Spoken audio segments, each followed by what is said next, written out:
Alors on a parlé de pairing, c'est bien beau, on s'amuse, on danse, on chante avec l'enfant, on fait le goûter avec lui, on joue au toboggan à billes, on va courir dans le jardin, on va faire plein de trucs sympas, mais à quel moment est-ce qu'on introduit du travail? À ce- En fait, accepter la valeur sociale, comprendre que autrui a une certaine valeur, c'est un travail en soi. Donc c'est pour ça que dès les premières étapes du pairing, on est engagé dans un processus de travail, et même dans un processus de travail qui est très, très important, incontournable, parce qu'il touche au noyau même des difficultés des personnes avec autisme. Cette difficulté à traiter les événements sociaux, à comprendre la valeur, la valeur sociale des personnes autour de nous.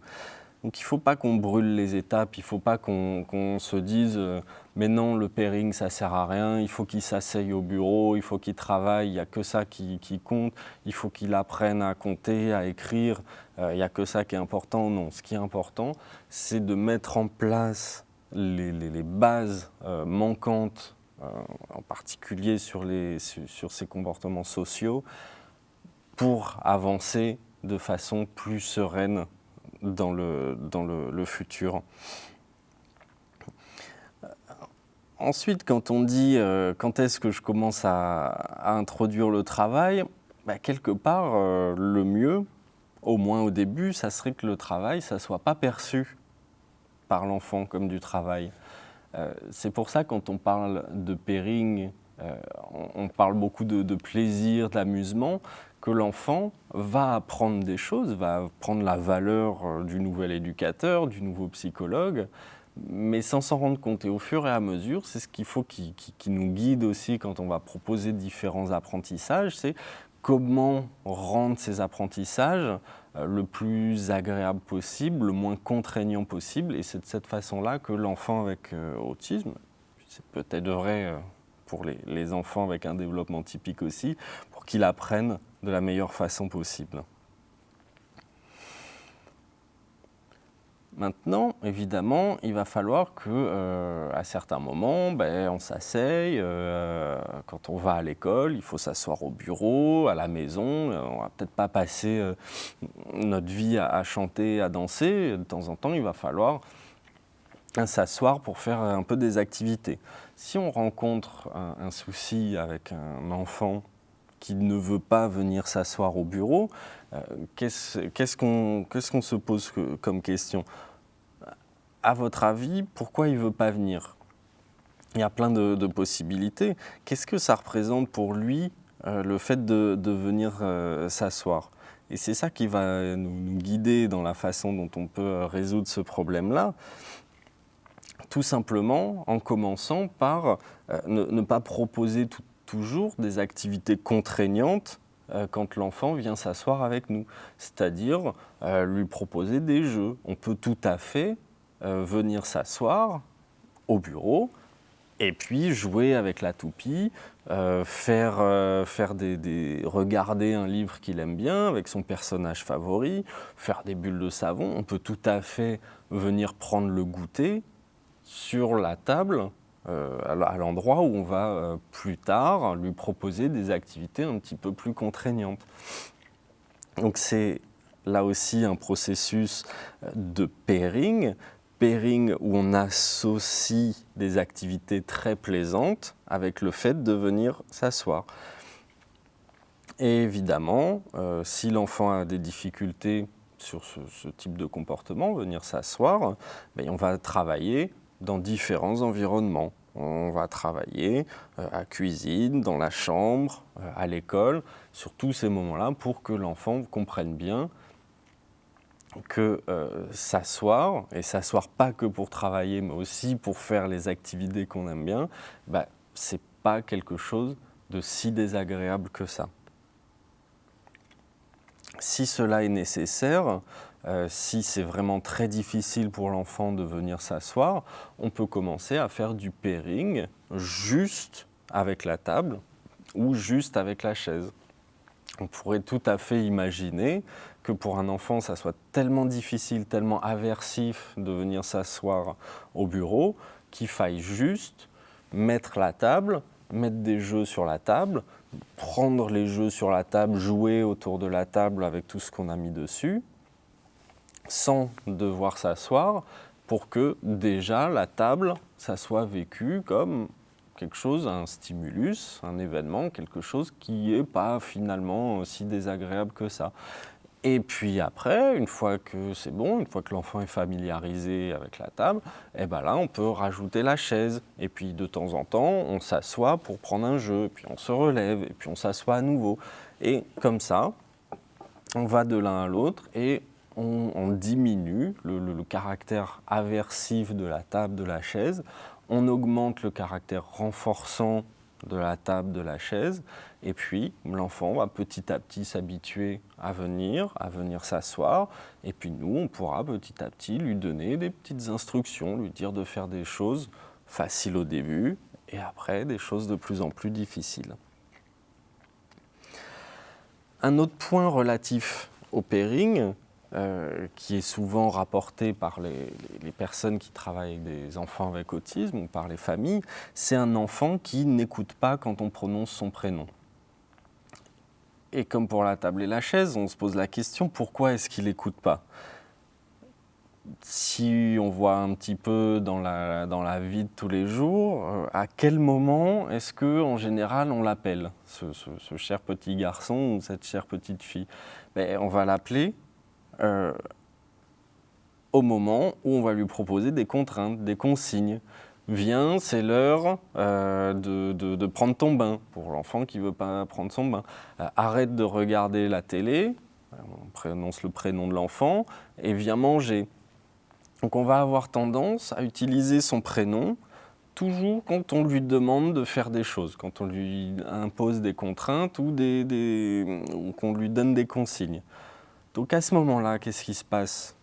Par un processus d'association, l'enfant entend son prénom et de façon automatique, il se dit « Oh là là, quelque chose de pas sympa qui risque de se passer, on va encore me demander de faire quelque chose, on va encore me demander de faire des efforts, on va encore me faire arrêter quelque chose que j'aime bien. » Donc quel est l'intérêt pour l'enfant de réagir quand il entend son prénom ? Aucun intérêt. Donc ça, c'est une habitude à prendre pour nous, déjà d'arrêter de dire son prénom à chaque fois qu'on a besoin de lui donner une consigne et une contrainte. Et à l'inverse, qu'est-ce qu'on constate quand on va dans le milieu naturel ? On constate que les parents, les éducateurs vont souvent utiliser son petit surnom, mon chéri, mon amour, etc., pour féliciter l'enfant.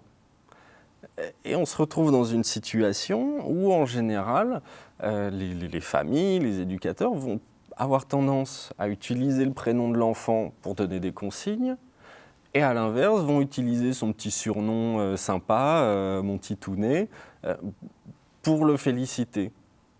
Donc forcément, l'enfant n'a aucun intérêt à réagir quand il entend son prénom. Donc nous, on prend ça en compte et on va essayer de faire l'inverse. Pas utiliser les surnoms pour le féliciter, utiliser son prénom quand on le félicite. Ne pas utiliser constamment son prénom quand on donne des consignes ou des contraintes.